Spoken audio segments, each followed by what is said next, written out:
¿Qué pasó? Puso una X. Ah, no, ya. Directo. Recording in progress. Retransmitir la misma señal de ellos en su página de Facebook. Además, sí necesitamos Raúl entrar a Zoom por si alguien chatea, pues eso lo hace. Gerardo Sánchez marca. Está marcando Gerardo Sánchez. ¿Le contesta? Está marcando Gerardo Sánchez. ¿Rechazar?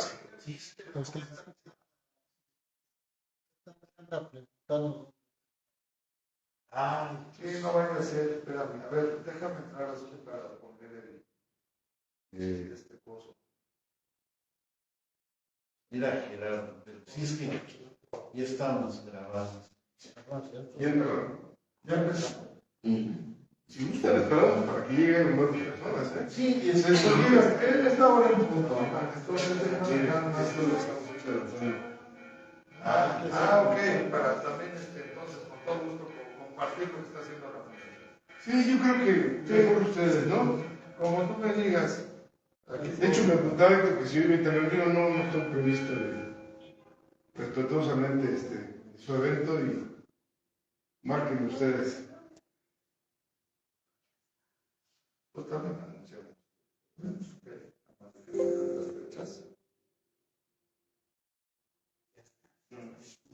Ya estamos en Zoom. Ya estamos en Facebook. Estamos en Zoom. Facebook la pedimos, A ver, espérame, déjame una vez para Sí. para también.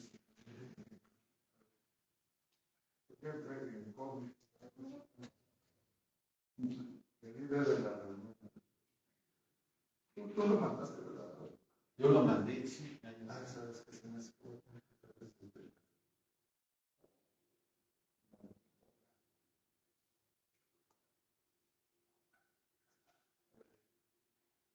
Líder de reunión. A ver, líder de reunión. 8:37.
Bueno, pero bueno.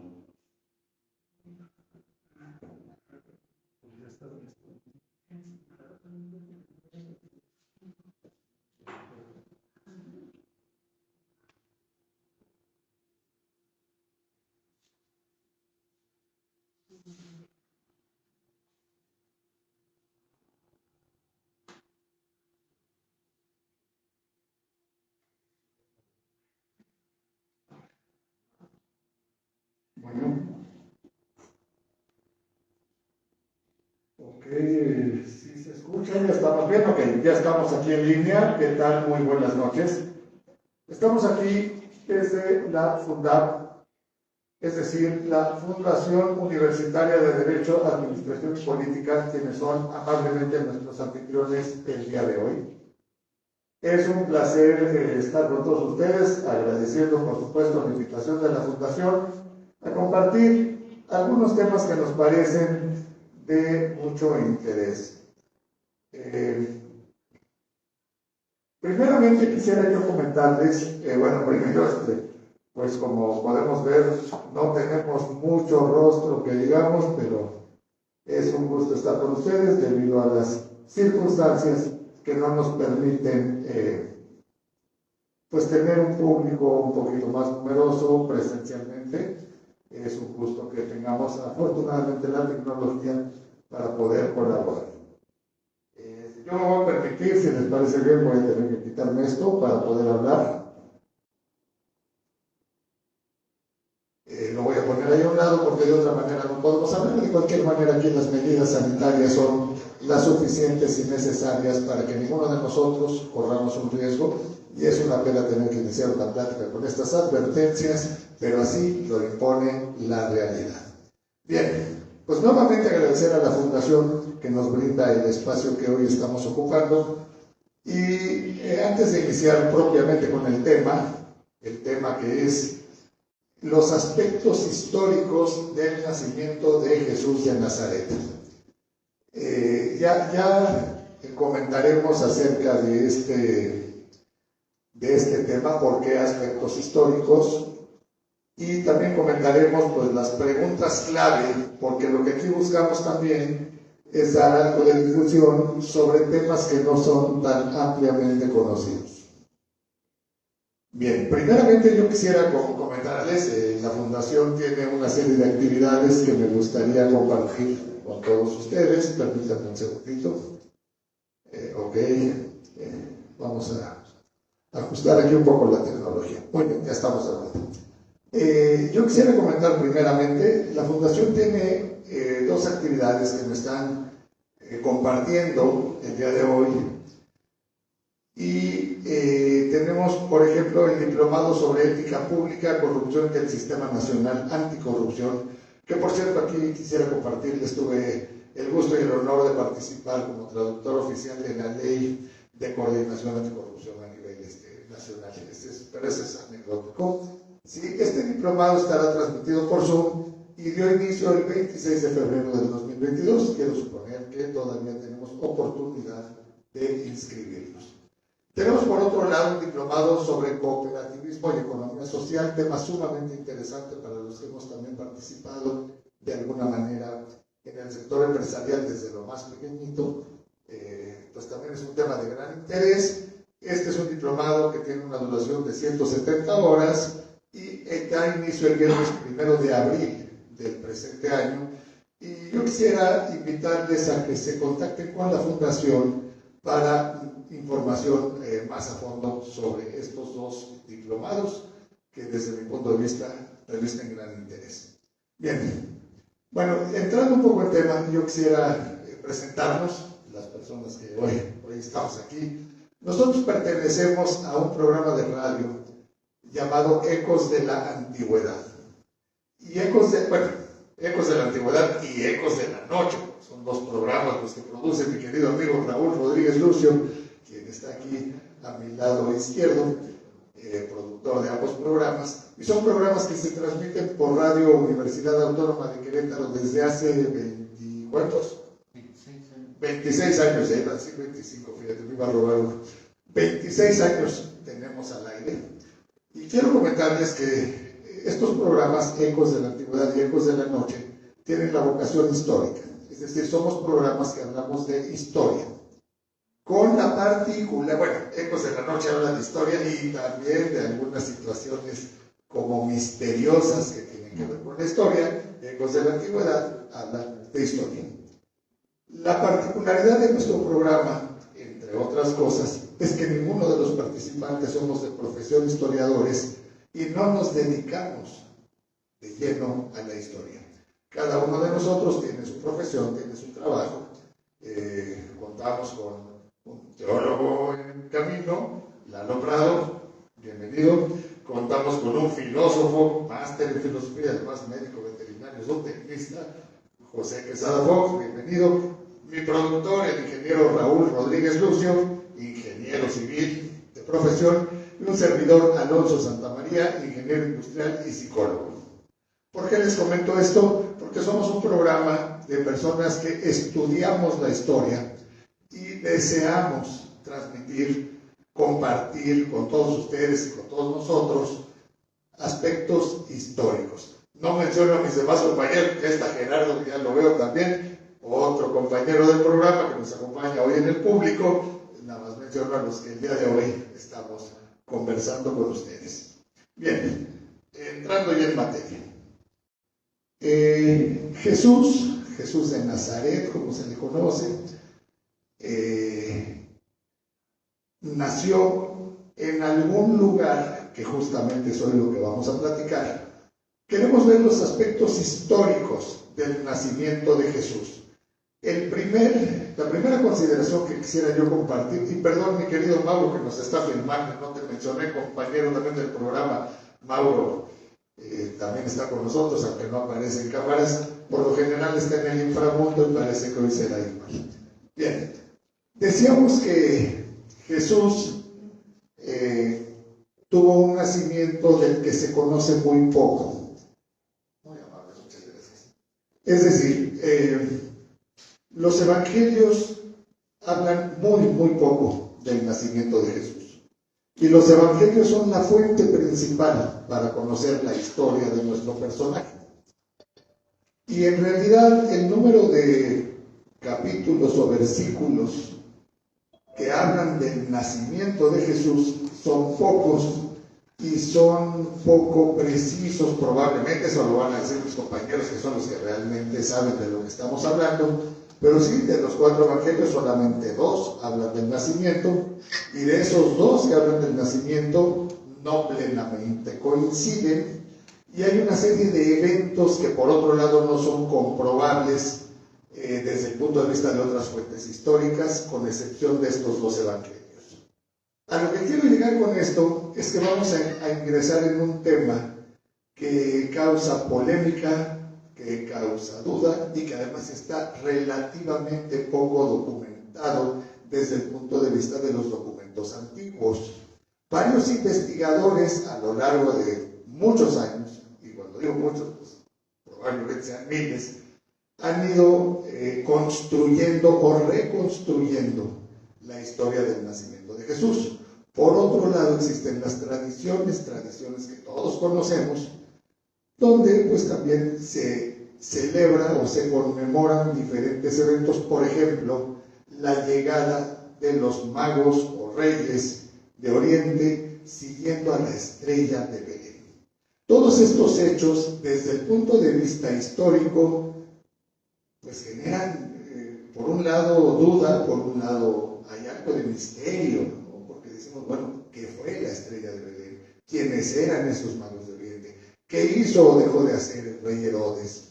Todas esas situaciones es lo que hoy vamos a tratar de dilucidar desde las fuentes históricas originales, que no son otras más que los evangelios, y probablemente alguna mención por ahí de algunos de los hechos que los rodean, y lo que los investigadores a lo largo de los años han ido construyendo. Entonces, pues vamos a tener como punto de partida 4 temas básicos, que son los que vamos a tratar el día de hoy. El primero, y es uno muy interesante, pues es dónde nació Jesús. ¿Nació en Belén o dónde nació? Ese es uno de los temas que tenemos. Otro tema que tenemos de interés son los magos de Oriente, quiénes fueron, cómo llegaron, etc. Y tenemos 2 temas especialmente interesantes.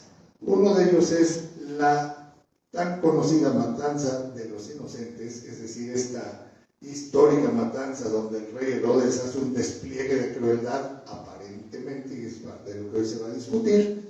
Y tenemos también pues, los otros temas que rodean históricamente el nacimiento de Jesús. Mi querido Raúl, quiero pedirte que por favor repartas en este momento micrófono a los compañeros que van a dar inicio a nuestras respuestas. Gracias, Alonso. Buenas tardes, noches a todos los que van llegando ahí. Se van incorporando a los que están en Zoom. Estamos también en Facebook, en 2 páginas, Ecos de la Antigüedad y la página de la Fundación de Derecho, o sea que estamos suficientemente cubiertos aquí, pues siguiendo todas las reglas del COVID que tenemos. Y bueno, la primera temática que estamos preparando para ver de los aspectos del nacimiento de Jesús. Bueno, una de las especialidades de esta producción es lo que llamamos Jesús histórico, que es ni más ni menos tratar al personaje como cualquier otra persona humana, con las mismas reglas de investigación, y eso es lo que estamos viendo. Bueno, es muy amplio lo que pudiéramos comentar, lo hemos hablado en muchos programas, pues, prácticamente desde que nació la producción se tratan estos temas.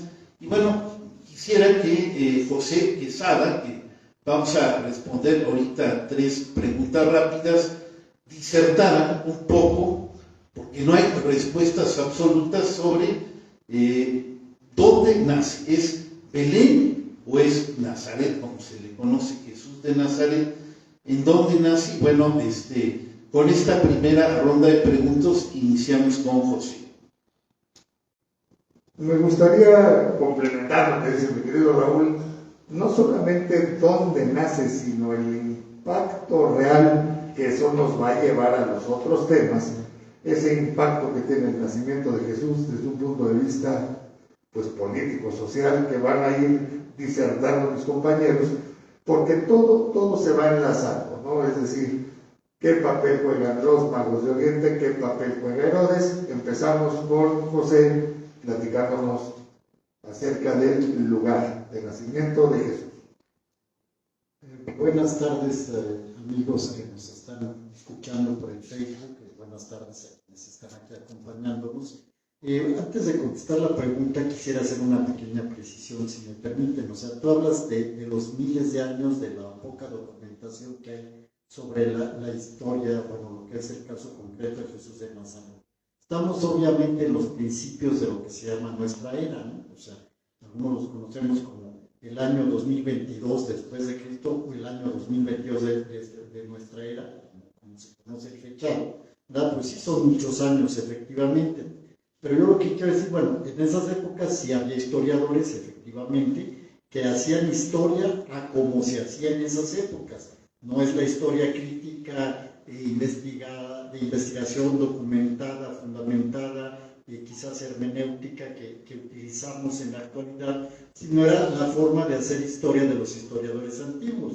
Sin embargo, bueno, siguiéndote, Alonso, pues no todos los historiadores, ¿verdad? Como pudiéramos decir, por ejemplo, Heródoto, ¿verdad? Hablaban de Jesús de Nazaret. ¿Quiénes son los que hablaban de Jesús de Nazaret?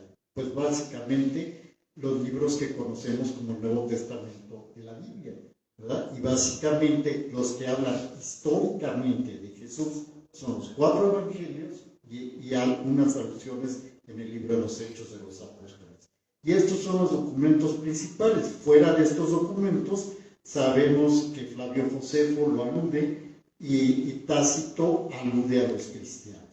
Estas 2 referencias históricas sirven pues para decir que Jesús efectivamente fue un personaje histórico, o sea, un personaje registrado por la historia, ¿verdad? Pero donde podemos averiguar, investigar sobre quién era Jesús de Nazaret o qué hizo Jesús de Nazaret es en los propios evangelios a los que estoy haciendo referencia.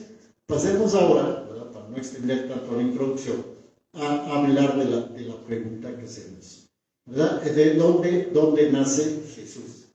De Nazaret. Fíjense cómo voy diciendo Jesús de Nazaret. Si yo dijera Alonso Santa María de la Ciudad de México, como se dice México, ¿verdad? Pues dicen este señor es mexicano, ¿verdad? Entonces, si yo digo Jesús de Nazaret, pues vamos a decir este señor es de Nazaret. O sea, el lenguaje, el idioma no se está diciendo algo. Sin embargo, leemos los primeros capítulos de los evangelios de Lucas y de Mateo, y lo que se nos dice es que Jesús nace en Belén. O sea, cualquiera que agarre estas dos versiones de lo que son la infancia de Jesús o los años ocultos de Jesús, ahí los dos evangelistas refieren a la ciudad de Belén. Pero porque es polémica, entonces me va a decir, oye, entonces está fácil la respuesta, nació en Belén y se acabó, ¿verdad?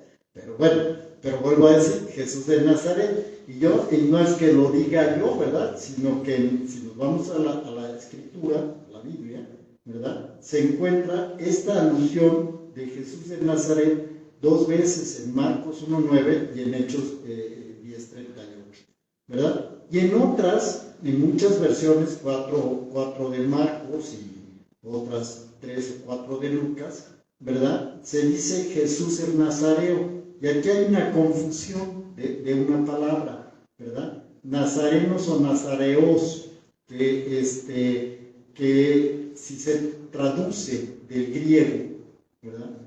El cambio de una letra puede confundir con originario de Nazaret o lo que es un nazareno, ¿verdad? Entonces, un nazareno, ¿verdad? Un nazaretanos, un nazareno, un nazareo, es un hombre santo de Dios. Entonces, en las otras alusiones que se dice nazareo o nazareno, no se está aludiendo a que es originario de la ciudad de Nazaret, sino se está aludiendo a que era un nazareo, un hombre de Dios, un hombre escogido, ¿verdad? Un hombre escogido por ser nazareno. Entonces ahí viene un poco la confusión. Sin embargo, vuelvo a repetir, ¿verdad?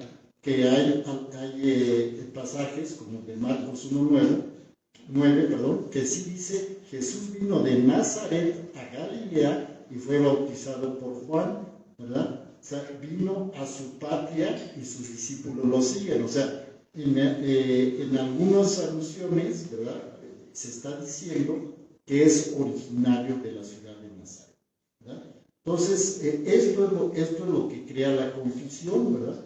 Entonces, también, si nos vamos al Evangelio de Juan, hay una alusión en Juan 1:45-46, que se dice que si puede salir, cuando Felipe le dice a Natanael, Jesús, el hijo de José de Nazaret, y Natanael le responde, ¿puede salir de Nazaret una cosa buena? O sea, haciendo una crítica. ¿Cómo puede salir un profeta de esa ciudad, ¿no? Entonces, lo que les quiero indicar con todas estas citas es que pudiera interpretarse que Jesús es de Nazaret. Ahora, que creció en Nazaret, bueno, pues eso es un hecho, ¿no? También se dice, ¿verdad? Que él creció en Nazaret. Pero la pregunta vital es, ¿dónde nació? Bueno, pues en Belén, ¿verdad? Jesús nace en Belén de Judea, les repito, lo dice Mateo y lo dice Lucas, ¿verdad? Y hay una profecía, que esto es muy importante, una profecía porque estas partes del Evangelio, bueno, muchas partes del Evangelio, pero particularmente estas partes, en lo que se llama la infancia de Jesús, son construcciones teológicas. ¿Qué quiero decir con construcciones teológicas? O parabólicas, parábolas, no entiendes, parábolas. Que quiere decir que se les adornan, se les justifican, se les arman con citas bíblicas del Antiguo Testamento. O sea, citas que van a dar razón de quién es Jesús, ¿verdad? Y entonces dice esta cita, lo voy a leer, mira tú, Belén de Efratá, aunque seas la menor de las familias de Judá, de ti ha de salir aquel que haya de dominar a la familia de Israel y cuyos orígenes son de antigüedad desde los días de antaño. Esto es del profeta Miqueas, número 5, versículo 1. Entonces, Belén o Nazaret, ¿verdad? También hay que tomar en cuenta que la ciudad origen de David, el rey David o el rey de Israel, es Belén, es de la familia de Belén. Entonces ahí ya tenemos otra indicación para irnos más por Belén. O sea, lo que quiero decir es que lo discuten esto los analistas, de los que nos dices tú, Alonso, ¿verdad? Yo nada más tengo dos analistas, uno que sigo, que es Antonio Piñero, que Antonio dice, miren, la verdad, si yo veo citas históricas que aluden que esta persona es originaria de Nazaret y creció en Nazaret, y ahí vivía en Nazaret su familia, aunque según en el Evangelio de Lucas tuvieron que trasladarse por el censo a Belén y por eso Jesús nace ahí, ¿verdad? Pues dice Piñero que pudo haber sido de uno o de otro lado. O sea, este investigador, filólogo, no se inclina a favor de una o de otra ciudad. Y lo mismo nos dice un investigador que es un jesuita, que se llama Mayer, que escribe una obra monumental que se llama Un judío marginal. Dice, esto es intrascendente, ¿verdad? Pues a Juan solo le interesa el origen y la realidad celeste. Está hablando de eso, de que si podía salir una cosa buena de Nazaret. Entonces, bueno, en realidad dice Mayer es intrascendente, si salió de Nazaret, como lo están haciendo alusión allí en esta réplica, ¿verdad? Porque lo que le importa al evangelista San Juan es que Jesús viene de arriba, viene el verbo encarnado desde lo alto. Entonces, conclusión, porque no he extendido mucho, pero quise dar una amplia versión de esto. Conclusión, todo indicaría, a mi juicio, si hay alguien que no esté de acuerdo, se vale decirlo, que Jesús nace en Belén.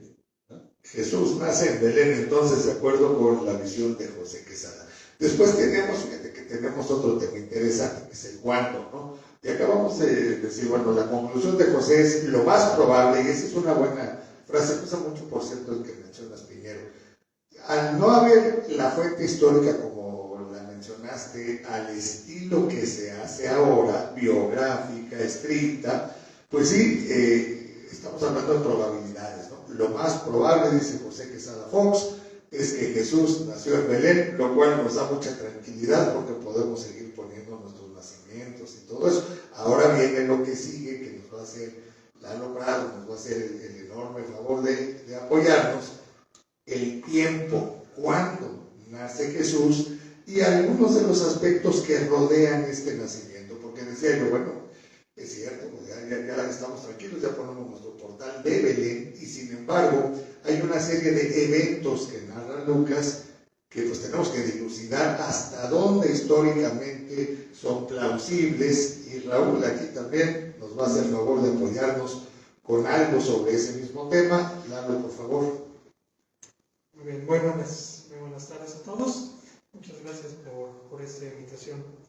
Bien, yo voy a enfocarme en el cuándo. Ustedes saben que estamos en el año 2022 y esta es una convención del mundo occidental cristiano, pero que obviamente no empezó en los tiempos del naciente cristianismo. Para saber cuándo se comenzó a computar el tiempo de este modo, nos tenemos que ir al tiempo de un monje que vivía en Roma, que murió por allá por el año 545, en el año 545 de nuestra era, murió Dionisio el Exiguo. El Exiguo es una palabra elegante para decir el pequeño. No sabemos si era un gesto de humildad y de milucho, o a lo mejor era un hombre bajito, ahora no sabemos. El caso es que el Papa Juan I le encarga, que él era un traductor muy importante, que daba sus servicios recuerden ya para esta época, el imperio estaba dividido en Oriente y Occidente, y una de las barreras que tenían que franquear era el idioma. Entonces era importantísimo que este monje tradujera documentos conciliares y de otra naturaleza, pues para el clero de Roma. Bueno, el Papa Juan I le encarga que determine, no que determine la fecha de nacimiento de Cristo, le encarga que determine cuál sería la fecha precisa, porque era un pleito que tenían siempre con los orientales. ¿Cuándo empieza la Pascua? Es decir, lo que nosotros llamamos Semana Santa. ¿Cuándo empieza? Y bueno, es un asunto complejísimo, porque ustedes han de saber que la Pascua es judía y los judíos se rigen por un calendario lunar, pero ellos ya para entonces, el Imperio Romano ya tenían un calendario solar, y es un asunto muy, muy complejo. El caso es que una iniciativa que fue muy feliz, una idea verdaderamente genial que tuvo este monje Dionisio el Exiguo, fue contabilizar el tiempo, contar el tiempo a partir del nacimiento del Mesías, a partir del nacimiento de Jesús. Los romanos estaban acostumbrados a contar el tiempo a partir de otro gran evento para ellos, es decir, el año de la fundación de la capital de Roma, o a veces también otros puntos de referencia se podría ser el año del inicio de algún emperador en particular. Pero que era más importante era hay que empezar a contar todo a partir del año en que se fundó Roma. Y Dionisio tuvo esta genial idea de decir, no sé por qué no contamos el tiempo a partir, fíjense, estamos en el siglo VI de nuestra era, solo a partir de entonces a alguien se le ocurrió esta idea. ¿Y qué creen? No pegó en Roma, aunque ahí se le encargó hacer el cómputo, se resistieron a aceptar esta idea, tardaron como 2 o 3 siglos en aceptar. Primero lo aceptaron en otras partes del imperio, esta idea de contabilizar el tiempo así, y los romanos, irónicamente, fueron los que más tardaron en aceptarlo. Bueno, el caso es que a él le debemos el hecho, a este señor, a este monje, Dionisio el Exiguo, que hoy, digamos, estamos en el año 1922, porque él contabilizó que Jesús debió de haber nacido en el año 753, en diciembre del año 753. Es otra historia, porque diciembre, porque el 25, a la que no tenemos tiempo de entrar, pero dijo, debió ser en el 753, después de la... Vean, no se pueden eludir los puntos de referencia. Jesús nació en el 753, después de la fundación de Roma, y entonces enero del 754 sería el año 1. Y el año 753 de la fundación de Roma sería el año -1, porque no hay año 0, cuando ustedes de saber. Lo curioso es que es difícil creer que Dionisio no se haya dado cuenta que el 753, después de la fundación de Roma, no cuadra con los registros que nos proporcionan los propios evangelios, porque sabemos que Herodes debió haber nacido años antes, por el 748 de la fundación de Roma. Entonces hay un desfase de unos 4, 5 o 6 años. Entonces nuestro año 2000, cuando celebramos el milenio, pues ya lo celebramos 4, 5 o 6 años tarde. Y por eso todo se burla el profesor Piñero, dice, todos esos que andaban augurando terribles calamidades para el año 2000, pues estaban muy, muy desfasados, estaban esperando una fecha sin ningún fundamento. Hay quien cree, voy a terminar con esto, que el propio profesor Piñero cita a un arqueólogo español, déjenme ver su nombre, se me está escapando porque no me lo acuerdo de memoria. Es un arqueólogo de apellido Fernández Galeano, Dimas Fernández Galeano. Él propone que Dionisio se dio cuenta del error, pero por atribuirle valores simbólicos a los números 7 y 27, 27 por 2, que nos daría el 54, y el 7 por 100, 700, y de ahí 754, era la fecha que más se acercaba a la fecha real, y por tener un alto valor simbólico para la cultura de aquel entonces, en parte aquí tiene que ver la famosa obra de Climeo de Platón, es que a sabiendas, esta es solo una teoría, no tenemos manera de comprobarlo, a sabiendas es posible, dice este arqueólogo español, dio una fecha equivocada en el siglo XIX. Ok, gracias, Lana. Entonces Dionisio el Exiguo pudo haberse equivocado o pudo haberlo hecho a propósito para darle un significado con respecto a una serie de creencias y de tradiciones. Muy bien. Mi querido Raúl, pues aquí tenemos una serie de situaciones interesantes que tienen que ver tanto con el lugar como con la fecha de nacimiento de Jesús. A mí me gustaría, Raúl, que tú nos comentes el entorno de estos eventos que tiene que ver tanto con el tiempo como con el lugar. y aquellas cosas que generan polémica. Y pues a mis compañeros José y Lalo también que le rebatan a Raúl aquellas cosas con las que no estén del todo de acuerdo, o al revés, ¿no? Que confirmen por favor aquellas cosas con las que coincidan con mi querido Raúl. Adelante, Raúl. ¿Qué tal? Bueno, primero una precisión, concluir el razonamiento de Eduardo Prado. Van a decir, bueno, ¿cuándo nace Jesús? Así, a tiempos de ahorita, pues se calcula que lo más probable es que haya sido el año menos 6 antes de Cristo. Es curioso, precisamente se precisa por cuándo muere Herodes el Grande, que era rey de Israel en ese tiempo, que está, él muere en el año menos 4, y entonces obviamente Jesús no puede nacer después de la muerte de Herodes el Grande, puesto que sale en ambas narraciones. En fin, sería año menos 6. Ahora, lo que me pide Alonso es de dónde viene la información, cómo sabemos datos que todos hemos conocido del nacimiento de Jesús, por qué celebramos la Navidad, por qué ponemos nacimiento con unos reyes magos, con unos pastores que están ahí, con un pesebre, con un buey, con un asno, con una estrella que se coloca normalmente por arriba del pesebre. Tenemos muchos elementos que proporcionan los dos evangelios.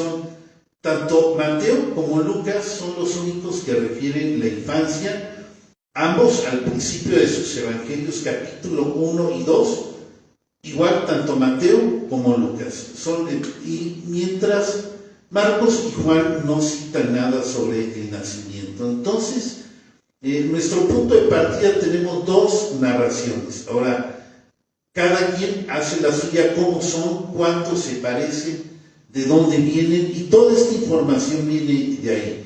Yo aquí nada más quiero señalar algunas coincidencias entre uno y otro, porque habrán de saber que lo que ustedes conocen tanto que se ve en el nacimiento es una mezcla de información tanto de uno como de otro, puesto que los relatos son distintos.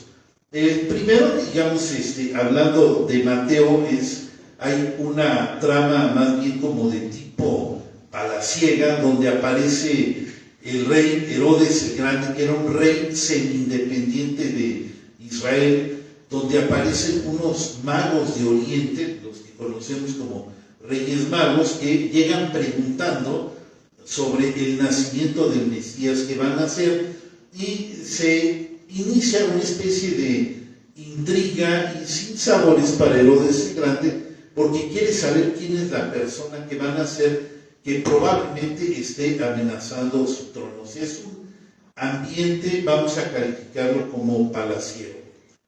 Mientras tanto, Lucas es más capiral, más tranquilo. Es una familia que vive en Nazaret, que por causas de un censo se tiene que trasladar a Belén, ya que José, que es de la familia de David, se tiene que censar en el lugar donde nace David y donde probablemente tenía algunas propiedades. Y la trama, trata primero, obviamente, tanto en Mateo como Lucas, cómo es que María queda embarazada de manera milagrosa de Jesús, pero estas partes, que son los capítulos unos de cada uno, no las voy a tocar, voy a hablar del capítulo 2, que son los que contienen, como quien dice, historia. Decía, Lucas es más campirano, más tranquilo, se ve un viaje que tiene que hacer por causa del censo con María ya embarazada penosamente, y tienen que llegar a Belén para hacer este paso. Entonces, la trama, nace Jesús, aparecen unos pastores como primeros, digamos, protagonistas del nacimiento. Obviamente aquí no hay magos de Oriente, no hay un Herodes el grande que esté acechando. Y obviamente como María está encinta y no tiene dónde nacer, aparentemente nace en una cueva, se habla de un pesebre y este es el ambiente de la narración de Lucas. Son dos versiones distintas, pero tenemos coincidencias. Yo quiero hablar ahorita primero de las coincidencias de uno y del otro. En ambos evangelios los padres son los mismos, o sea, son María y José. Es una muy importante coincidencia de uno a otro que es digna de encomiar. Otra coincidencia es que el nacimiento es milagroso. Jesús, tanto en Mateo como en Lucas, es de una concepción totalmente milagrosa, valga el uso de la palabra, y también podemos decir que ambos coinciden que nacen en Belén. Esto es bien importante por lo que, digamos, quizás José determine, y también Eduardo y yo pensamos que nace en Belén, sobre todo por la muy cantada ascendencia de Jesús, que viene de la tribu de Judá y de David, y que no tendríamos por qué dudar que al menos el nacimiento fuera ahí, y de dos narraciones tan distintas, con dos equipos que recopilan datos en tiempos distintos, es probable que la verdad es que haya nacido en Belén. Estas son las coincidencias. Las diferencias es el tipo de trama, la forma en que se desarrollan los hechos. En uno es agitado, tenemos, por ejemplo, en el de Mateo, después de que Herodes está buscando al niño, de que tiene que entrevistarse con los magos de Oriente para ver dónde nace, él finalmente acaba siendo burlado, puesto que los magos, finalmente, después de llegar a ser, dar sus regalos a Jesús, pues regresan por otro lado y no le dicen nada a Herodes. Todo esto va creando una confusión. Herodes se inquieta, y es cuando manda a hacer una matanza, que es también parte de los temas que ver, una matanza que se hace en Belén. Nada de este ambiente aparece en Lucas. Entonces son importantes diferencias que yo quisiera hacer recalcar, y que a veces, dicen, el que haya coincidencias y diferencias no impide que una cosa u otra sea cierta o no. Hay historiadores muy rigurosos y estrictos que dicen, o es como dice Lucas, pues como dice Mateo. No, puede haber espacios, puede intercalarse puntos que ofrecen uno y otro, y quizás, no es descabellado aceptar que en ambos puntos pueda estar la verdad. Entonces, este es, este punto que quiero aclarar: coincidencias y diferencias entre Lucas y Mateo. Otro punto importante que quiero señalar es que esos dos capítulos de cada uno de los evangelistas se escriben al final. O sea, calculamos aproximadamente que tanto Lucas como Mateo se pudieron haber escrito entre los años 70 y 80 de nuestra era, y que era cuando se necesitaba conocer la personalidad de Jesús. Ya con el tiempo que va creciendo el cristianismo, la gente, al menos los que se van afiliando, quieren saber un poco más, y probablemente a fines del siglo I, quizás inicios del segundo, se insertan estos dos relatos nuevos. Y digo que se insertan puesto que si nosotros leemos, hagan de cuenta, Mateo, y continuamos la lectura en los capítulos siguientes, podríamos esperar que se refiriera en una que otra ocasión al nacimiento, o lo que supuestamente dijo el personaje al principio. Y en ninguno de los dos casos pasa esto, por lo cual se piensan que son inserciones posteriores de que se hace tanto el cuerpo de Lucas y de Mateo, se escriben y esto es posterior. Y bueno, yo con esto ya, digamos, termino de hablar de este punto que se trata de diferencias y coincidencias entre Lucas y Mateo. Pues muchas gracias, mi querido Raúl.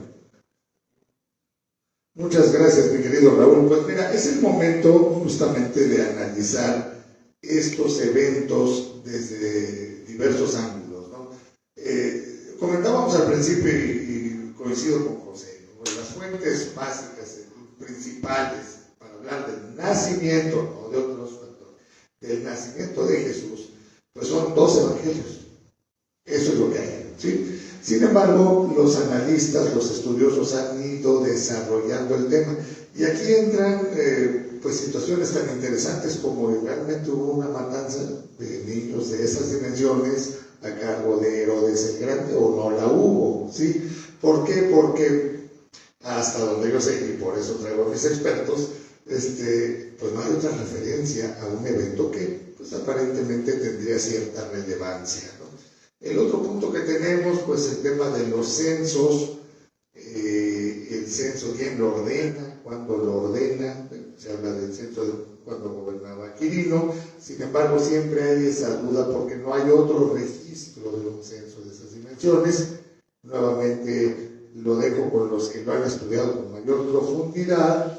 Y tenemos también, pues realmente, ¿quién fue Herodes el Grande? ¿No? Era un hombre cruel, sanguinario, capaz de matar prácticamente a todos los niños de un pueblo, o era un hombre pues que ya estaba probablemente mal de sus facultades mentales, ¿no? Tenía un temor terrible ante cosas que veía venir, en fin. Pues quisiera escuchar los comentarios. ¿Quién toma el micrófono? ¿Quién toma la palabra? José, Lalo. Sí, en el orden. Como ustedes quieran. Es ahorita el momento de empezar a profundizar en los diferentes temas que rodean el nacimiento de Jesús. Si quieren tocar otro de los que yo no dije, también adelante. Sí, mira, pues dijeron que en el orden que vamos, pues vamos en el orden. Pero yo quisiera hacer un poco hincapié en los argumentos, que es lo que más me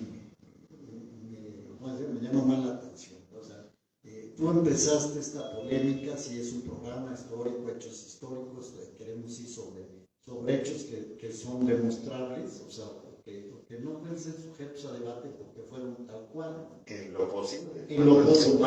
Y ya Raúl nos dijo, bueno, hay dos evangelios, pero una pregunta que pudiera hacer cualquiera, cuando los leemos detalladamente, cada uno por separado y detalladamente, porque ¿qué es lo que pasa? Normalmente nuestra tradición navideña, pues como lo han mencionado ustedes, es que hacemos posadas, porque es que la Virgen y José estaban pidiendo posada, vinieron a Belén precisamente por el censo que les hizo viajar a Belén, ¿verdad? Y no encuentran una posada, un albergue en las posadas que hay tradicionalmente. Y bueno, en nuestra tradición mexicana de evangelización que trajeron los evangelizadores, crearon esta figura de las posadas donde van los santos peregrinos pidiendo posada y no se les va dando, ¿verdad?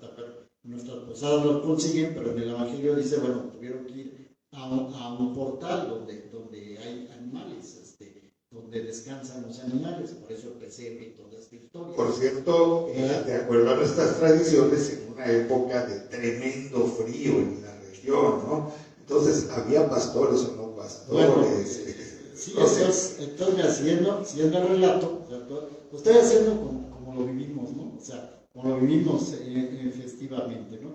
Bueno, pues viene la Navidad, nace el niño, lo adoran los pastores, ¿verdad? Los evangelios propios de la fiesta de Navidad son estos pasajes de Lucas, que son pasajes de Lucas, fíjense bien, son pasajes de Lucas, ¿verdad? Donde se habla de estos pastores que son los primeros que van a adorar al niño. Sí, porque nos faltan los magos de Oriente. Entonces llegamos al 6 de enero, la fecha que se ha puesto para hacer esta celebración, que se llama la Epifanía o manifestación al mundo, o de los Reyes Magos. Pero este evento no viene en el Evangelio de Lucas, esto viene en el Evangelio de Mateo. como bien lo ha mencionado Raúl, bueno, toda esta trama de que llegan los sabios de Oriente, porque eso es magos, sabios de Oriente, llegan preguntando dónde ha de nacer el Mesías a Herodes, se sobresalta Herodes y con él todo Jerusalén. Entonces, se sobresalta Herodes, entonces, pero bueno, si nos vamos a Mateo, Jesús tranquilamente había nacido allí en Belén, no había habido todo este traslado, ni se habla de pastores y todo esto, ¿no? Simplemente nació, llegado su tiempo a María, dicen más o menos los versículos, llegado su tiempo dio a luz al niño, ¿verdad? Y entonces ya aparecen esos sabios de Oriente. Entonces, lo que trato de explicar aquí es que la tradición que tenemos de las fiestas navideñas es la conjunción de dos evangelios que, como bien dijo Raúl, pueden tener ciertos aspectos contradictorios, ¿verdad? Ciertos aspectos que no necesariamente son complementarios, porque si nos seguimos con Mateo, después de la adoración de los magos viene la huida a Egipto. En Lucas no hay huida a Egipto, ¿verdad? Y hay un supuesto regreso a Belén y luego es derivado a Nazaret. Eso es en Mateo. Entonces, tenemos como dos versiones de un mismo hecho. Entonces, pregunta, bueno, ¿y por qué dos versiones? O alguien diría, ¿y cuál es la buena? Entonces dirían, ¿y cuál es la buena? Pues es que no sé que haya buena o no buena. Vuelvo a insistir en lo que yo marco. Son dos documentos generados tardíamente, que eso nos ha dicho Raúl también. Los evangelios, el primero que se escribe es Marcos, sobre el año 70. Y Marcos no tiene esta infancia de Jesús. En Marcos empieza la vida pública de Jesús, con el Bautista y la vida pública de Jesús. Posteriormente vienen Lucas y Mateo, que si son en los años 80, 90, más o menos los años de elaboración, pero son elaborados en dos lugares distintos, por dos comunidades distintas y con construcciones, vuelvo a decir, bíblicas del Antiguo Testamento. Se le trata de dar una entrada a Jesús como el Rey de Israel, el Salvador del mundo, y tenemos que darle su linaje, ¿verdad? o su apoyo en el Antiguo Testamento. Entonces, la versión de Lucas está apoyada en David y la traición del rey David. La versión de Mateo en Moisés. Entonces, eso es lo que da. Si ustedes empiezan a ver los paralelismos que hay en las historias, porque si yo hablo de un rey, que en este caso es Herodes, que quería aniquilar al niño, el faraón de Egipto también quería eliminar a los primogénitos de Israel.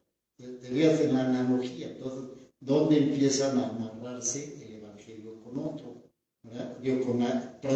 Con tradiciones, con textos del Antiguo Testamento que vienen a justificar. O sea, entonces, estos evangelios son escritos aproximadamente sobre el año 120, quizás 150. Lo que sí sabemos es que para finales del siglo I ya las versiones ya contaban con los capítulos, o sea, nuestros evangelios y nuestros capítulos 1 y 2 venían son tardíos, pero es como una averiguación previa. Entonces, esto es lo que yo quise contestar. Voy ya más rápido, porque eso yo creo que Raúl nos va a hablar más del tema de Herodes que nos pregunta, ¿verdad? Obviamente la matanza de los inocentes es del Evangelio de Mateo, no está en ningún otro lado, pero Herodes sí tenía una fama de cruel, aunque fue un gran gobernante de su época, hizo mucho por Israel, ¿verdad? Pero sí tiene fama de que eliminó hasta una esposa y a varios hijos, y a no sé quiénes tantos más,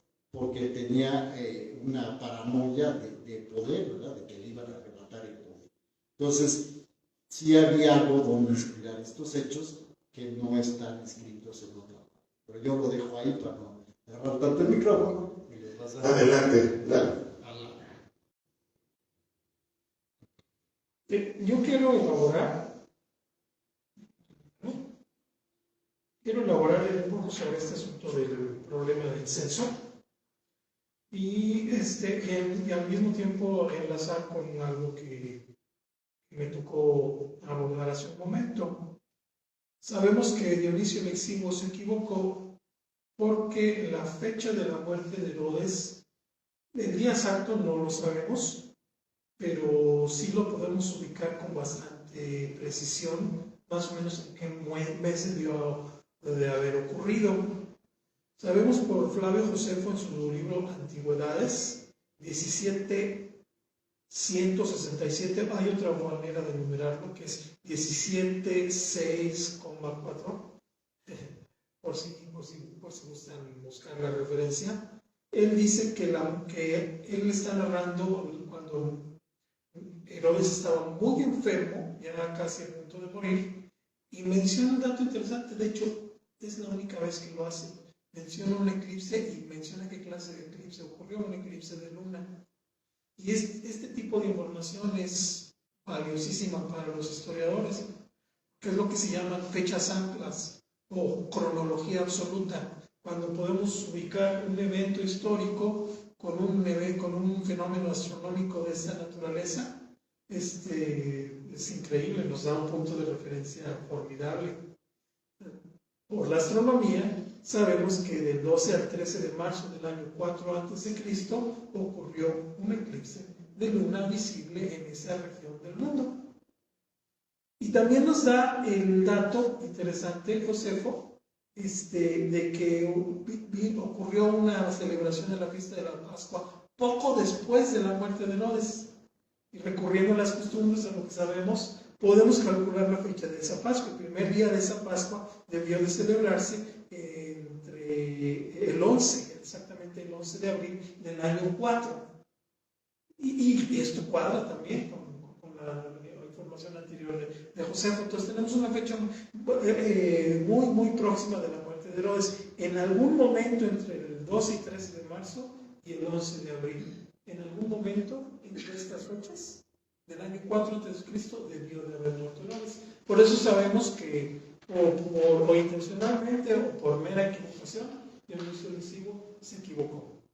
Bueno, uno de los problemas más serios que enfrentan los relatos de la Natividad, en este caso por parte de Lucas, con relación al nacimiento de Jesucristo, es que él hace la referencia a un censo cuando Quirino o Cirenio, van a leer en otras versiones, era gobernador de Siria.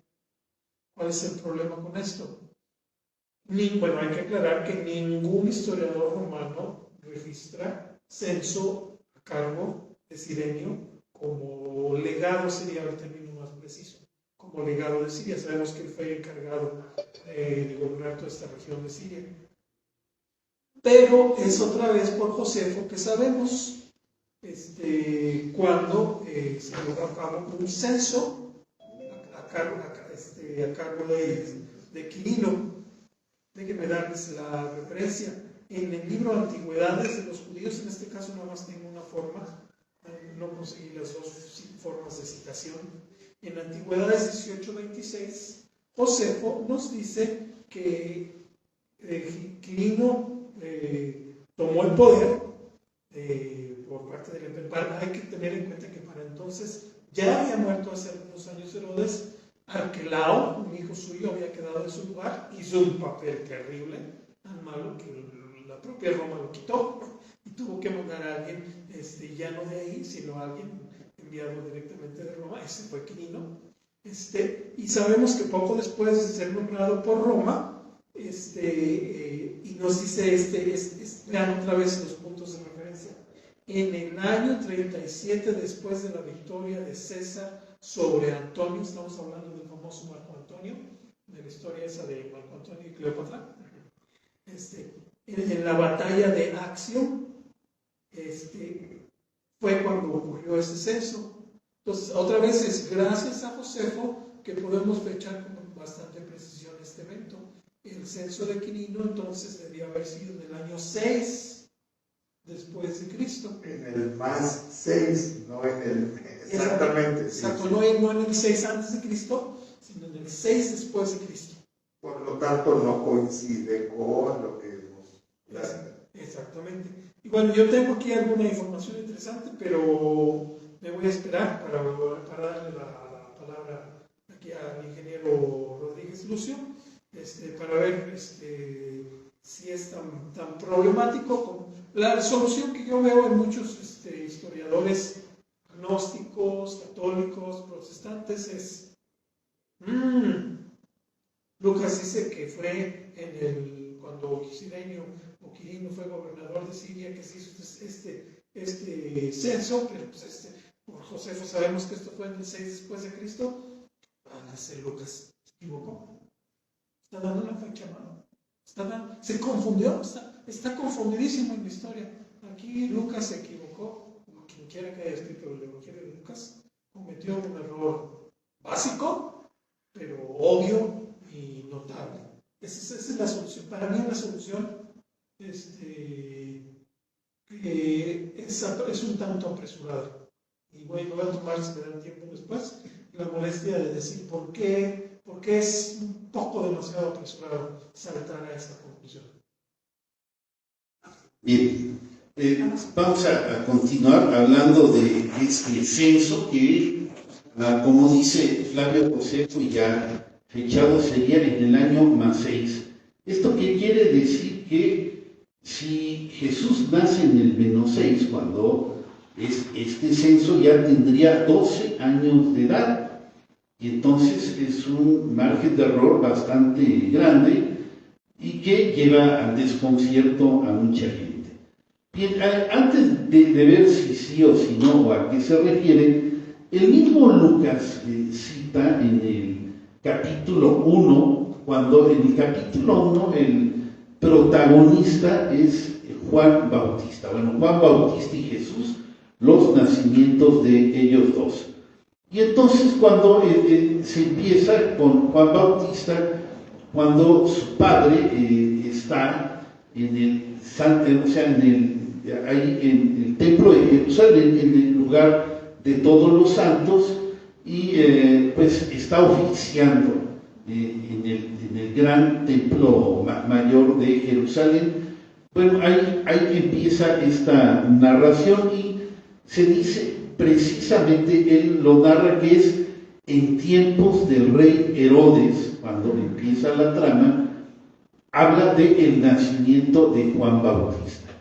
Entonces, si juntamos esta parte que dice Lucas en su capítulo 1 con el capítulo 2 de Mateo, ahí tenemos coincidencia, puesto que sabemos que Juan Bautista y Jesús pues son casi de la misma edad, un poquito más grande Juan Bautista, porque incluso hay una escena en donde María y su tía, la madre de Juan Bautista, pues están embarazadas, y dice que su hijo brinca de emoción de estar ahí junto al Mesías. Por lo tanto, podemos decir casi la misma edad. Jesús también, según Lucas, nace en tiempos de Herodes el Grande.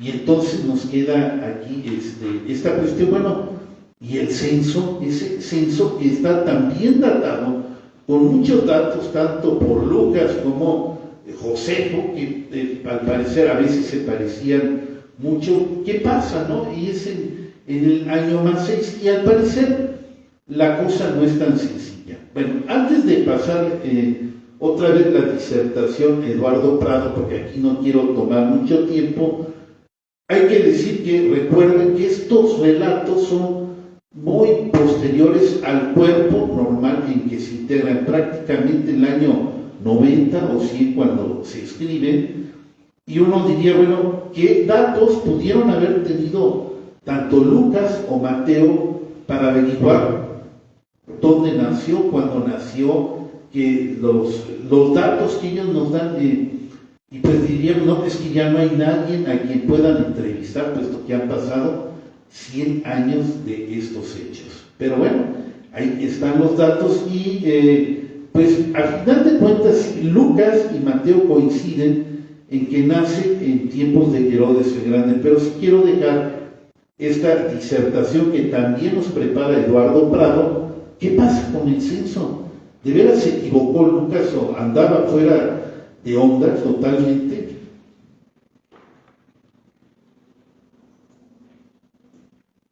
Ok, muchas gracias. Voy a procurar ser muy conciso. Es interesante que Lucas dice se hizo un censo en todo el Imperio Romano. Desde hace aproximadamente 2 siglos, los historiadores han señalado que este es otro error de Lucas. ¿Cómo que un censo? No tenemos noticia de que se haya hecho un censo generalizado. Bueno, lo interesante es que si nos vamos a las fuentes, lo que encontramos es que no hubo un censo como un único acontecimiento, así como el censo general de población y vivienda, que creo que aquí en México estuvo bastante accidentado este último, ¿verdad? Para el 2020.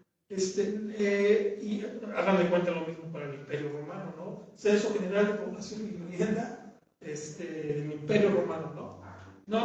No ocurrió así. Obviamente, con un imperio tan cosmopolita, tan complejo, tan multicultural, sencillamente una empresa así es sencillamente impracticable. Pero es interesante que los historiadores, como Sherwin Williams, se llama Sherwin Williams, pero como estoy confundiendo con la marca, pero creo que ese es Sherwin, pero creo que no es Williams. Perdón, ahorita les voy a deber el nombre de Sherwin Williams, ¿no? Es historiador, un experto en historia romana.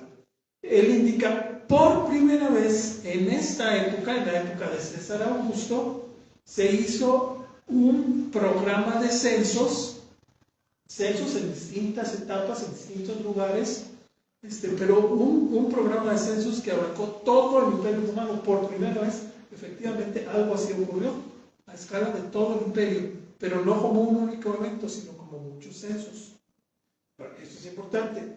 Hay muchos censos, no es razonable pensar que tenemos registro de todos y cada uno de ellos. Los propios historiadores se han llevado sorpresas. Pensaban que era ridícula la idea de que se llamara a la gente a su lugar de origen para su censo, y que creen que hace alrededor de 150 años se descubrió un papiro en Egipto que registra un censo con esas características, precisamente. Y además que había censos periódicos cada 14 años allá en Egipto.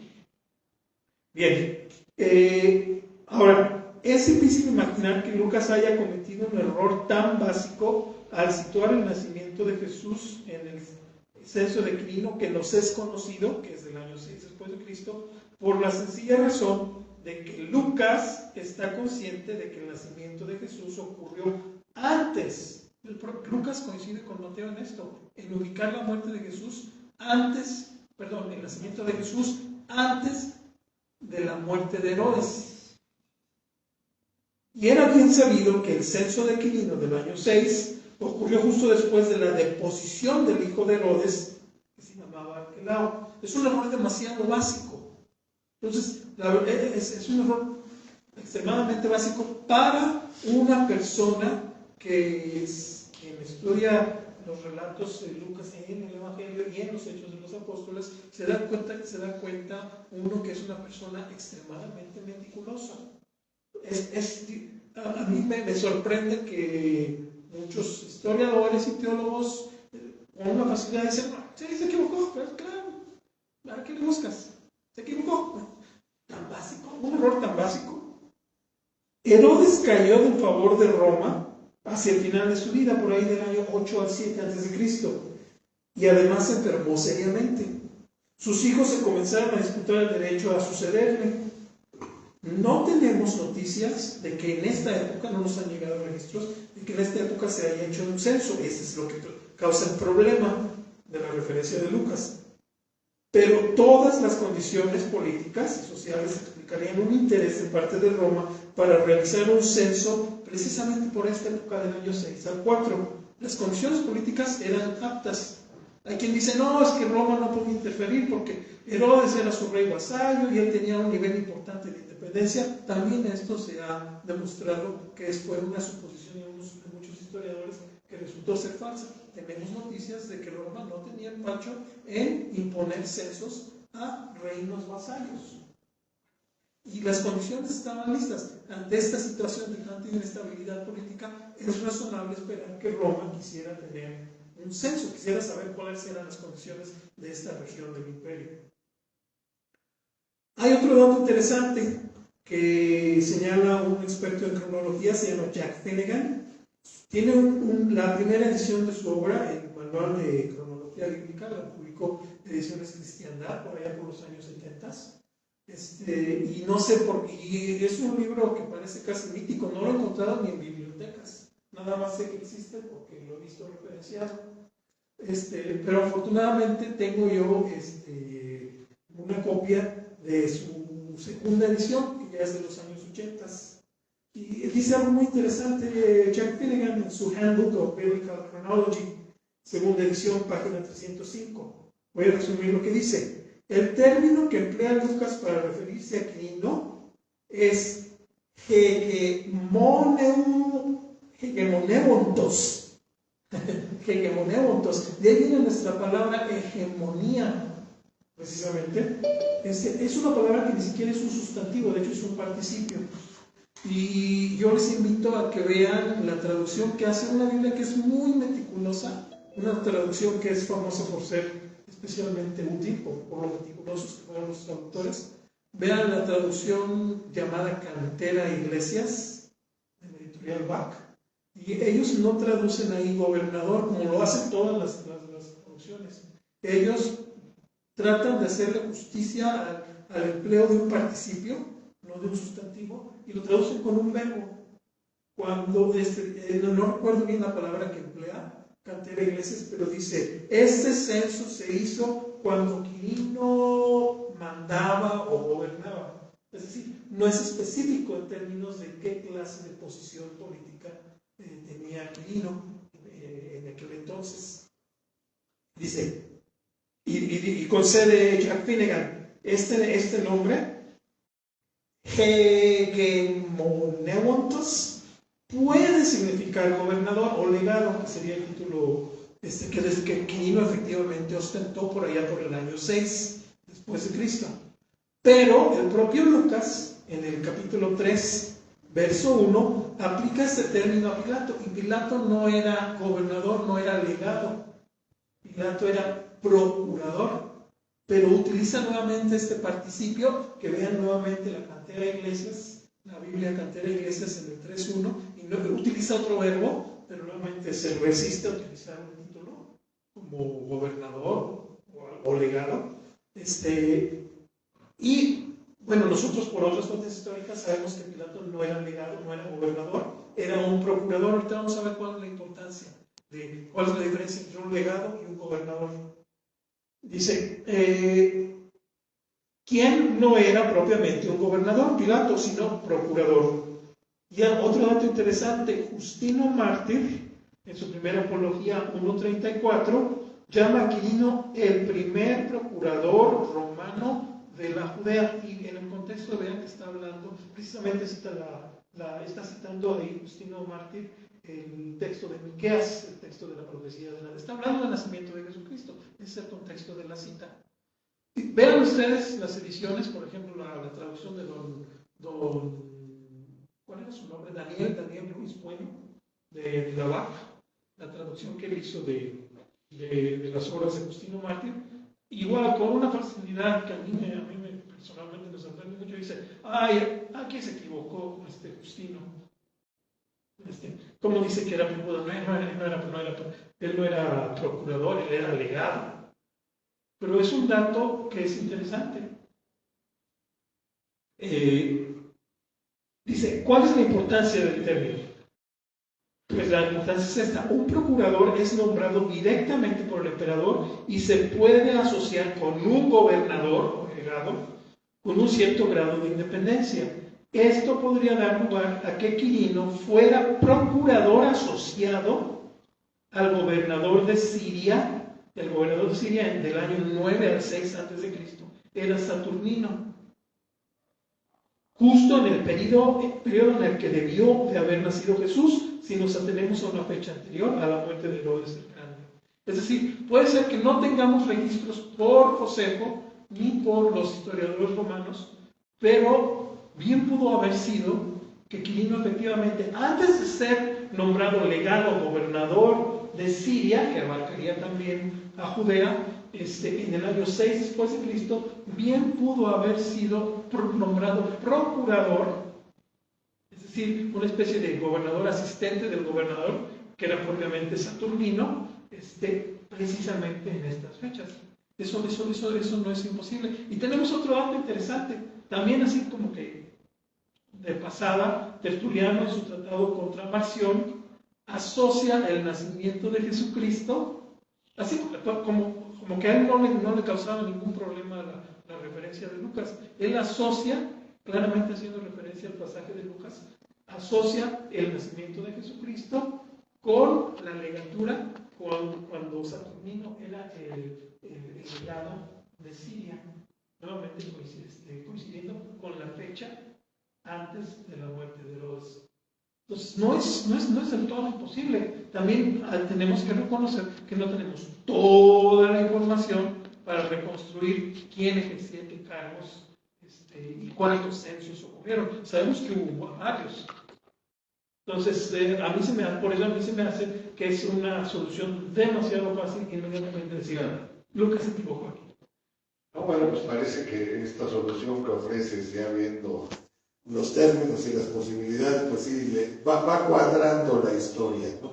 Es decir, le da factibilidad a que efectivamente durante ese censo se hubiese dado el nacimiento de Jesús sin descuadrar fechas. Excelente, Raúl.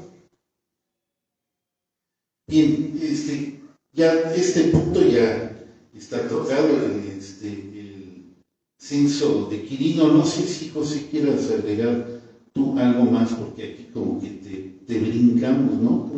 Aparentemente. Bueno, no es que me brincaran, ya lo tenía muy bien construido el punto, como tú le pusiste a la mitad un comentario, y cuando tenía que terminar de aclarar este punto, ¿qué podemos decir? Pues rápidamente, que ya decimos, bueno, Belén, bueno, pues el año -6, los que estamos equivocados cuando inicio, pues somos el resto de la humanidad, ¿verdad? O sea, hace, 2006 años antes. Bueno, sería el 2028, año realmente. Estamos en el 28.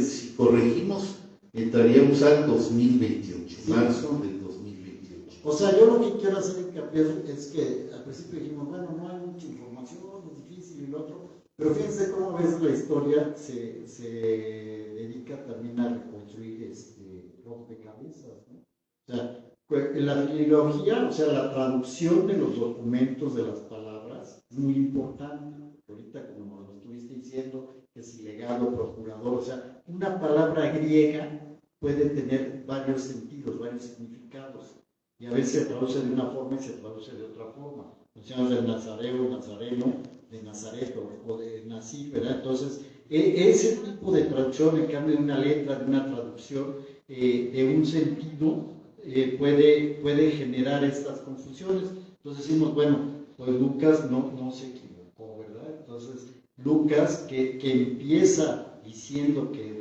su evangelio empieza diciendo que da testimonio de una minuciosa investigación que ha hecho acerca de Jesús de Nazaret. Así le empieza el evangelio de Lucas. Entonces, como alguien que va precisando datos y puntos, como Eduardo nos lo ha dicho claramente, puede haberse equivocado, pues ya vimos que no es un error. Es un problema que se viene arrastrando, ¿verdad? En el calendario, en la historia, ¿verdad? Que se fueron esos 6 años o esa fecha, pero vamos a decir, bueno, pues Jesús sí nace en el -6, ¿verdad? Y esto generalmente es aceptado. También puede haber que no, ¿verdad? Pero generalmente es aceptado.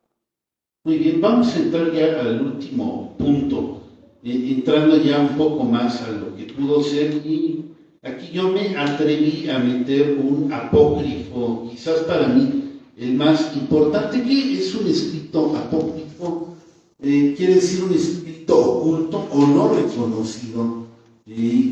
Nos hemos valido de discutir, lo hicimos desde los programas del Evangelio de Pseudo Santiago, por supuesto Santiago, donde tiene información muy importante y donde también es mucho más antiguo que la mayoría de los apócrifos y que nos sirve para alumbrar ciertas circunstancias políticas que yo creo que vamos a aprovechar precisamente lo que dice este apócrifo para tratar de ver que, por ejemplo, el clima que retrataba Mateo, así, todo muy palaciego, con muchos temores de Herodes el Grande por Jesús, porque pudiera coronarse rey. Vamos a ver que es, tiene mucho peso de qué fue lo que pudo ocurrir realmente, de que realmente había un problema al momento de nacer Jesús, de que Herodes tuvo que haber tenido recelo por las circunstancias que luego se dan posteriormente a su muerte, cuando estalla una insurrección muy grande en el año -4, y todo esto por eso quise traer a coalición el pseudo evangelio de Santiago. Y bueno, pues no sé de quién quiera empezar, tú, José, ¿quién? Sí, perdón. Bueno, mire, primero la idea de un apócrifo. En los apócrifos hay mucha gente que llega a pensar que pudiera haber allí información más interesante, más verídica sobre los hechos del Evangelio, sobre la vida de Jesús, ¿verdad? Que por razones X o Y o Z, que no voy a discutir, la iglesia nos ha prohibido, ¿verdad? Eso se piensa, va a ser popularmente, generalmente, pero más no es así. O sea, en realidad estos documentos son documentos, en este caso, haciendo concreto de Santiago, que nos estás haciendo por referencia, son documentos más tardíos, es decir, son escritos después de los evangelios, ¿verdad? ¿No? Y que aparece como un protoevangelio, ¿verdad? O sea, algo previo al evangelio, ¿verdad? Pues más es un documento que fue escrito después de los dos evangelios que venimos haciendo referencia, tanto de Mateo y Lucas. Entonces, alguien podrá preguntar, bueno, ¿y entonces para qué fue escrito? Había una tradición literaria que viene de Israel, viene de los judíos, que es lo que se llama Midrash, que quiere decir comentarios, o sea, hacer comentarios sobre los escritos bíblicos. Entonces, o Hadayano, que es un comentario explicativo, ¿no? Es un comentario que va a puntualizar algo de la Biblia. En este caso, este documento, que tiene 3 capítulos, el principal propósito es resaltar la virginidad de María, su virginidad, y el origen de María, o sea, quiénes eran sus padres, cuál fue su infancia de María, una serie de hechos que vienen relatados a lo largo de este protoevangelio, con la idea de resaltar la personalidad de María. Este es el propósito de este documento, ¿verdad? Pero al final, ¿verdad?, trata esta parte que hemos hecho referencia sobre los magos que vienen de Oriente, y los magos que Herodes se entrevista con ellos, los magos que hacen sobresaltar a Herodes y a todo Jerusalén, ¿verdad? Porque Herodes ve ahí el temor, y como ellos no regresan, ¿verdad?, después advertidos por el ángel, ellos desvían su camino y no pasan a dar razón a Herodes. Herodes va a perseguir a los inocentes, ¿verdad? Es esta matanza de inocentes. Aquí sí está referida, pero está referida sobre el Evangelio de Mateo, que hace rato dijimos, no hay otra referencia. Bueno, estas referencias apócrifas, pero son sobre los propios evangelios. Y lo interesante, que yo creo que Raúl quiere tratar aquí el tema, es que en este documento no nada más se persigue a Jesús, sino se pretende también perseguir a Juan el Bautista, pariente o primo de Jesús, ¿verdad?, hijo del sacerdote Zacarías. Y Herodes, en este documento, envía a sus emisarios también a preguntarle a Zacarías que dónde estaba Juan.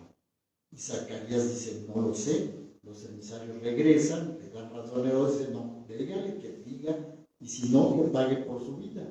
Y al final, Zacarías es asesinado, ¿verdad? En las afueras del templo, del Sacrosanto Santorum, que se llama esto, ¿verdad? O sea, digamos, de la parte donde se hacían los sacrificios, se encuentra su cadáver en un charco de sangre. Pero yo así prefiero pasarle el micrófono al lado para que nos expliques bien este tema de Zacarías y por qué, de dónde sale esta versión. Sí. Y ya luego yo.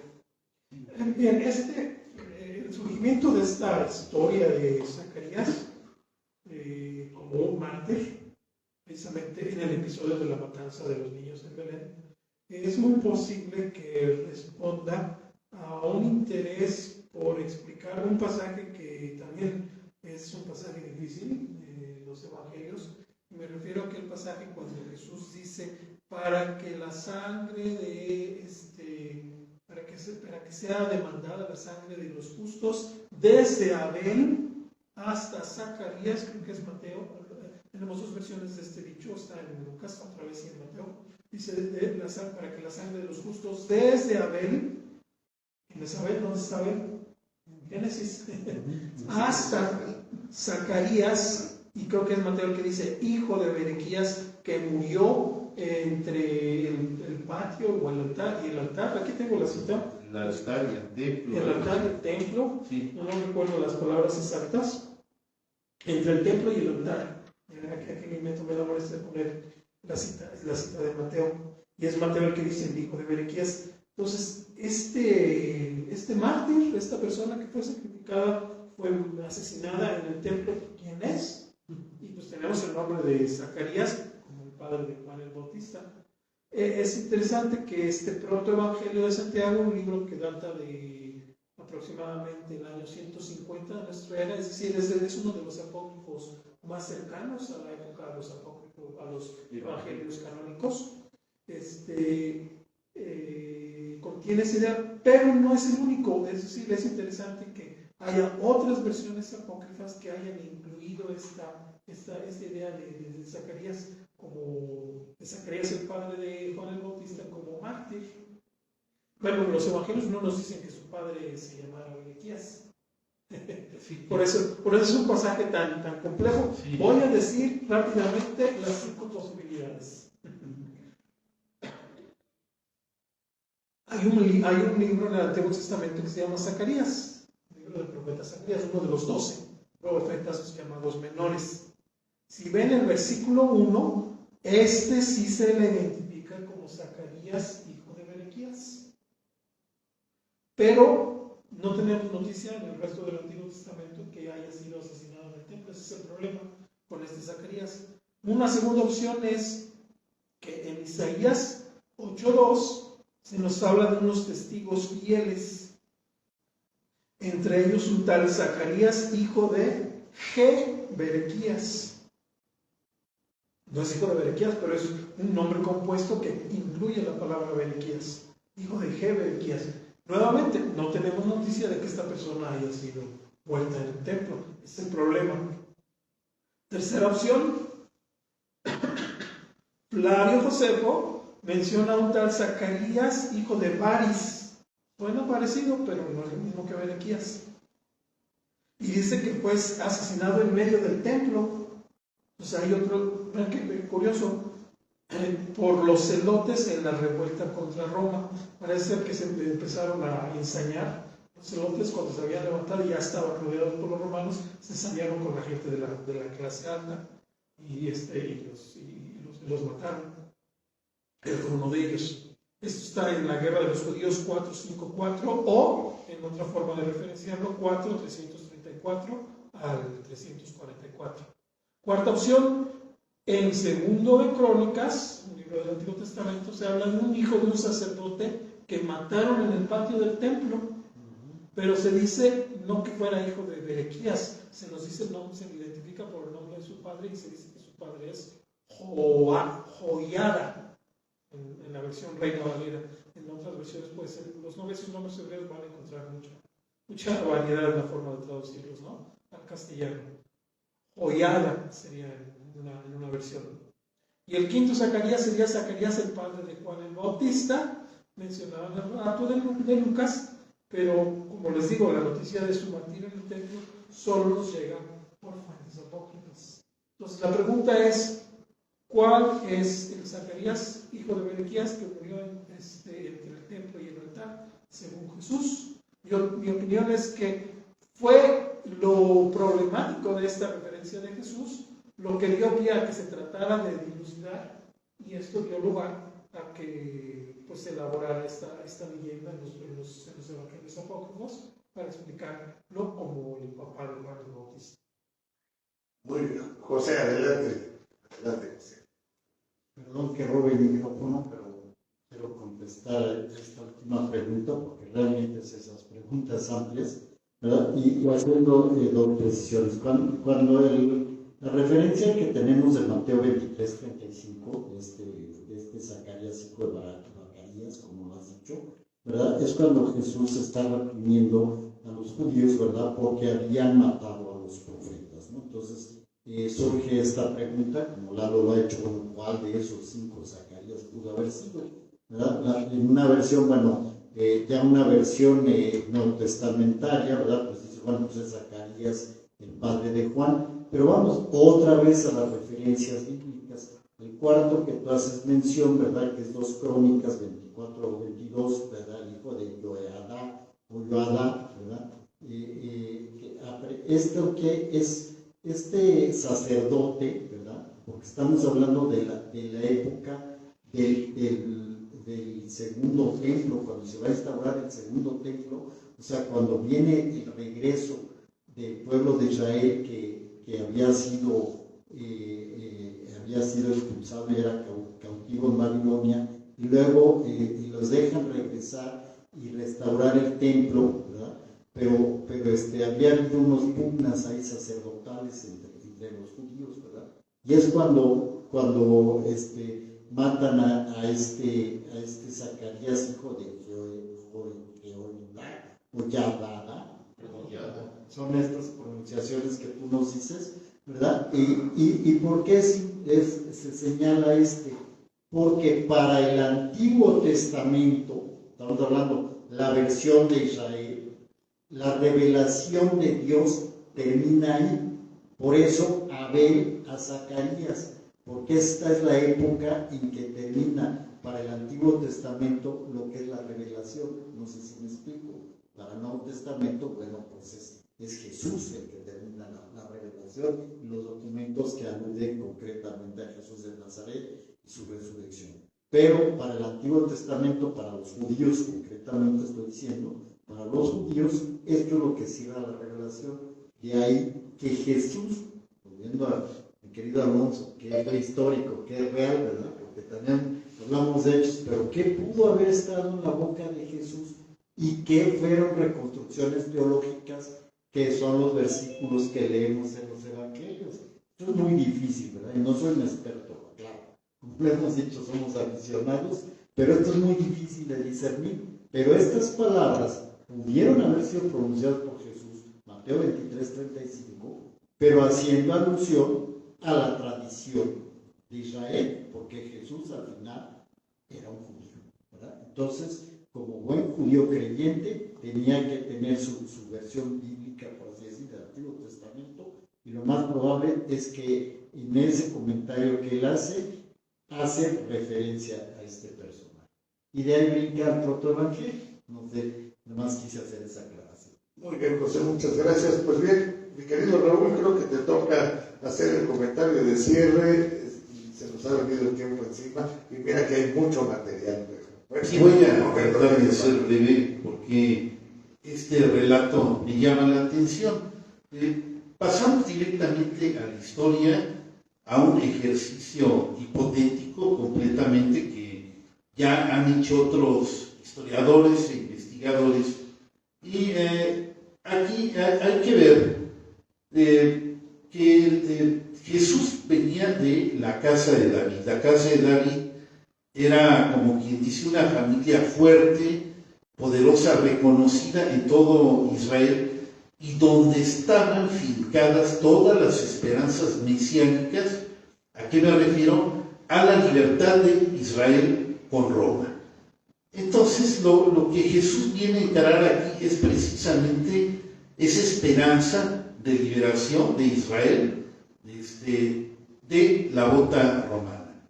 Y en el relato de Pseudo Santiago se ve también la intervención de Herodes el Grande, y este personaje de Zacarías los vamos a trasladar tanto José como Zacarías. José de la casa de David, Zacarías sería de una casa levítica, puesto que sí estaba oficiando en Santa Santo, probablemente era un levita o un descendiente de Aarón. Hay dos concepciones de Mesías: un Mesías real, davídico, que tenía que venir de David, y un Mesías sacerdotal que tenía que venir de Leví. Entonces, estos Mesías, digamos que en estos tiempos, uno sería José, y yo lo voy a trasladar a un hombre histórico que se rebeló contra Roma, que es Judas de Galilea o Judas de Gamala, en donde varios, algunos historiadores insisten que es el verdadero padre de Jesús, y Sadoc, que también es nombrado por Flavio Josefo como Zacarías, o sea, el padre de Juan Bautista. O sea, tanto Juan Bautista como Jesús heredan esas, digamos, aspiraciones mesiánicas, tanto en el sentido real como en el sentido sacerdotal. Sabemos que la rebelión que encabezaron Sadoc y Judas de Gamala, fue fuerte, tuvo un par de guerras, y la última fue en la famosa guerra del censo, donde sabemos que Sadoc muere, y lo que intento decir es que el ambiente tanto de Mateo, donde se ve el temor de Herodes por la realeza de un Jesús que tiene derecho al trono, pero un derecho real, porque es un descendiente de David, no es un miedo injustificado que digan es que él estaba loco, no, realmente, o sea, era un aspirante, puesto que la casa de David era la que estaba dirigida a la liberación de Israel. De igual manera, sabemos por los documentos del Qumran que hay un Mesías de Aarón, un Mesías sacerdotal, y este está tanto identificado por Zacarías o Sadoc en Flavio Josefo,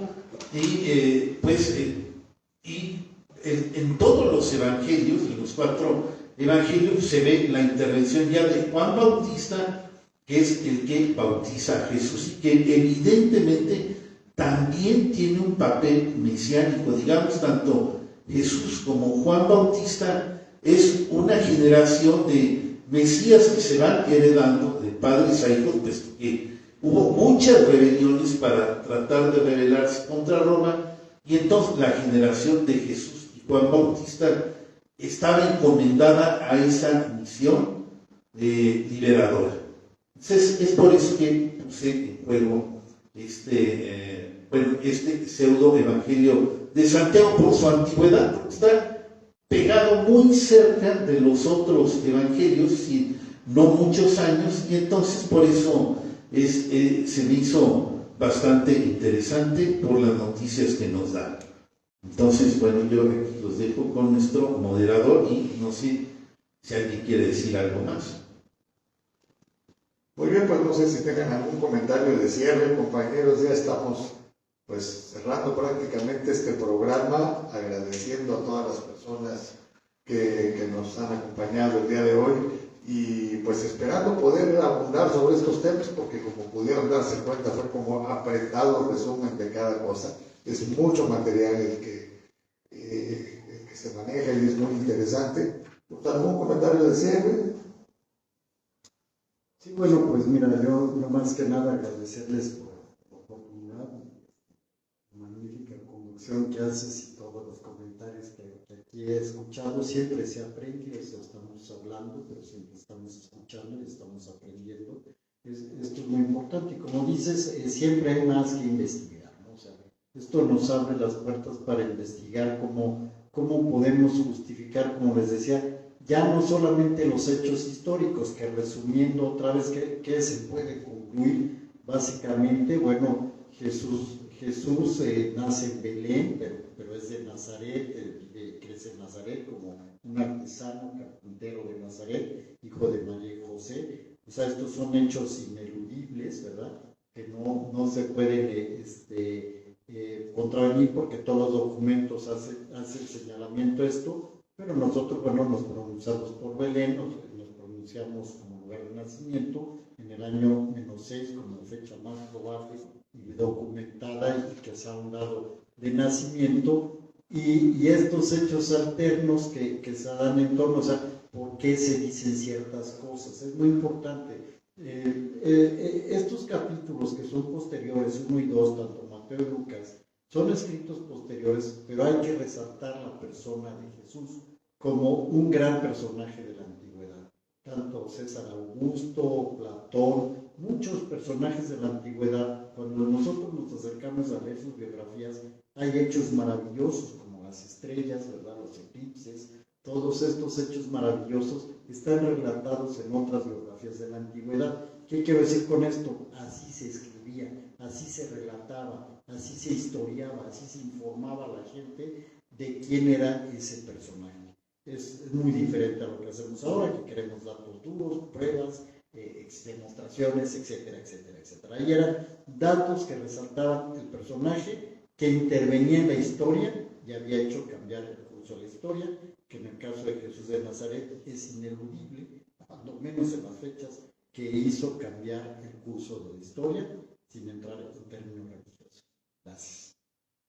Muchas gracias, José. Eduardo, un comentario de cierre. Bueno, el comentario que quiero hacer es con relación a este enigmático Zacarías, hijo de Berequías. Mi opinión personal, y a mí me convenció bastante, un especialista que escribió un libro que se llama, traducido al español, se llama El Canon del Antiguo Testamento de la Iglesia del Nuevo Testamento. Así se llama su libro. Ya es un libro viejito, es como pues, del año 1985, el autor es Roger Beckwith, y él aborda este problema y a mí me convenció su solución. Él llama la atención a un hecho que sabemos de una práctica de lo que mencionaba don José Quesada, la Hágada, es un tipo de comentario rabínico del Antiguo Testamento. Pero si estamos hablando de comentarios rabínicos, estamos hablando de una época bastante posterior al Nuevo Testamento, estamos hablando después del año 200 después de Cristo. Pero lo interesante es que esta particular práctica de la Hágada judía, tenemos registro de documentos judíos anteriores a la época rabínica, de alrededor del año 100, o sea, ya bastante más cercanos al Nuevo Testamento, donde tenemos noticia de que esta práctica ocurría. ¿A qué práctica me refiero? Yo resumí la idea del profesor Roger Beckwith de esta manera. Hay una práctica en la literatura rabínica que se ve que tiene antecedentes en literatura judía anterior, de alrededor del año 100, en la que los judíos llamaban a personas diferentes, se entiende de los relatos bíblicos, aplicándoles el mismo nombre si se encontraba alguna similitud en su carácter o en sus actividades. Aun cuando hubiese algún parecido en sus nombres, se mezclaban en uno solo. Es decir, incluso aunque tuvieran nombres diferentes, se podía mezclar a Darío con Ciro, dos gobernadores que no fueron judíos, pero que intervinieron fuertemente en la historia judía. Al ser dos emperadores, dos gobernadores extranjeros que tuvieron influencia muy fuerte sobre los judíos, los rabinos podían mezclarlos y referirse a ellos como si fueran la misma persona. Y a veces personas que compartían un mismo nombre y el nombre de su padre podía ser diferente, se les trataba como si se les fundiera, como algo que a nosotros nos parece rarísimo, pero como si fundieran en una sola persona personas con similitudes o incluso con nombres parecidos. Y esto bien podría explicar que la mejor opción sea el Zacarías del segundo libro de Crónicas, aquel al que Jesús efectivamente se estaba refiriendo. Combinó con esta técnica hagádica, si se me permite hacer el adjetivo, al Zacarías del segundo de Crónicas con Zacarías el profeta. Los unió, atendiendo a una práctica que sabemos que era efectivamente real y común en los judíos en una época bastante cercana al Nuevo Testamento. Muchas gracias. Pues bueno, pues con esto cerramos ya nuestro programa. Muchas gracias nuevamente a todos. Muchas gracias a la FUNDAP, Fundación Universitaria de Derecho, Administración y Política, que es nuestro anfitrión del día de hoy. Y bueno, pues esperamos muy pronto. No sé si haya Dime. comentarios de Zoom o algo así. No vi comentarios, no sé si tengas algún. ¿Sí tienes? No vimos comentarios. Bien, pues muchas gracias nuevamente y muy buenas noches a todos.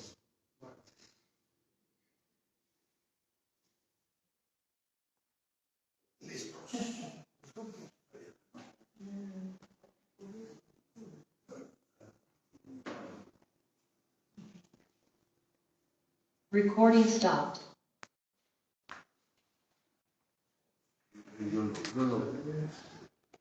Listos. Sí, ya toma